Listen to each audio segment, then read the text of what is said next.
Les causes du décès de Gene Hackman et de sa femme Betsy Arakawa ont été dévoilées. Le couple est en effet décédé à une semaine d'intervalle de différentes maladies, ont constaté les autorités. Petite parenthèse, alors bien que j'ai reçu une vague de critiques non constructives au moment où j'ai dit, en toute honnêteté, que je ne connaissais pas l'acteur qui n'est pas de ma génération, on a comparé mon inculture au fait que je ne connaisse probablement pas Charlemagne non plus. Alerte, alerte à cette personne dont je n'ai pas pris le temps de retenir le pseudo. Charlemagne, c'est de l'histoire, avec un grand H, celle qui est enseignée à l'école, et j'ai eu la chance de vivre dans un pays où l'école est obligatoire.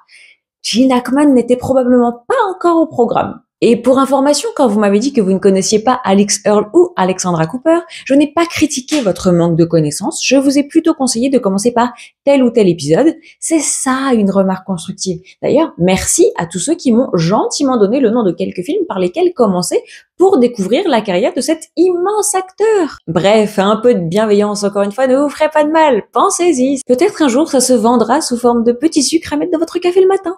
Revenons-en au vif du sujet. Gene Hackman et son épouse Betsy Arakawa sont décédés, comme je vous le disais, à une semaine d'intervalle de différentes maladies dans leur maison de Santa Fe, au Nouveau-Mexique, le mois dernier. En février, C'était il y a pas si longtemps, finalement, on n'est que début mars. Les informations nous sont parvenues vendredi dernier et je dois dire que je trouve que les autopsies sont allées très très vite, probablement grâce au fait que les décès aient été naturels ou en tout cas causés par des maladies connues.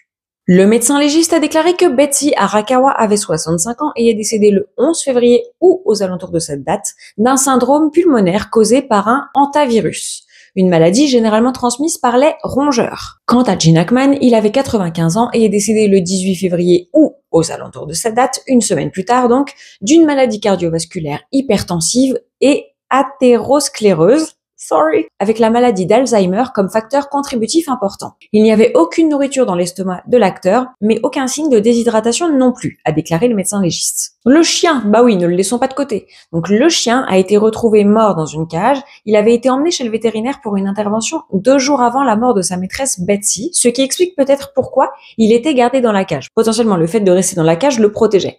En tout cas, cela reste une hypothèse de Aden Mendoza, shérif du comté de Santa Fe. Ce shérif a ajouté qu'une enquête avait révélé qu'une fuite mineure provenant d'un seul brûleur de la cuisinière laissait échapper du gaz représentant 0,33% de l'air ambiant, soit une quantité assez minime et insignifiante, mettant fin définitivement aux spéculations selon lesquelles le couple et leur chien seraient morts d'une intoxication au monoxyde de carbone. Vous savez, c'était les premières spéculations au sujet de leur décès.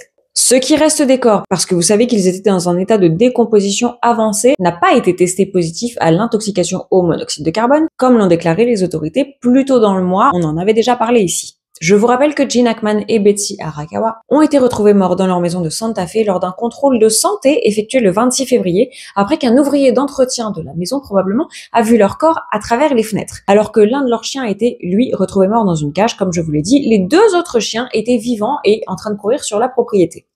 Enfin, en fait, je sais pas si c'était en train de courir, mais j'ai envie de les imaginer en train de courir. Les 2 corps ont été retrouvés en état de décomposition avancé, en tout cas au niveau des mains et des pieds, l'acteur dans le hall et sa femme dans la salle de bain, à proximité de médicaments sur ordonnance pour l'hypertension et des problèmes de thyroïde. Un adjoint du shérif présent sur les lieux a déclaré qu'il semblait que Gene Hackman et Betsy Arakawa étaient tous les deux soudainement tombés, mais pas au même moment.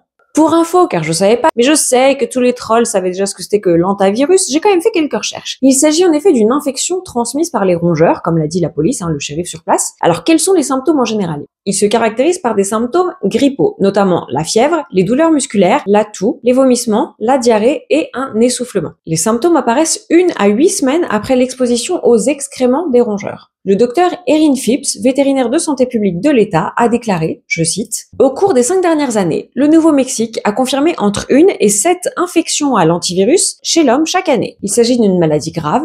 42% de ces infections ici au Nouveau-Mexique ont été mortelles. La plupart des transmissions se produisent autour du domicile ou du lieu de travail du patient. Du patient ou du défunt du coup. C'est en tout cas une bien triste fin pour ce couple. L'affaire est désormais close. Enfin, restera l'histoire de l'héritage que je compte pas couvrir ici, à moins qu'il y ait des rebondissements et que ça fasse l'objet d'une saga, on sait jamais.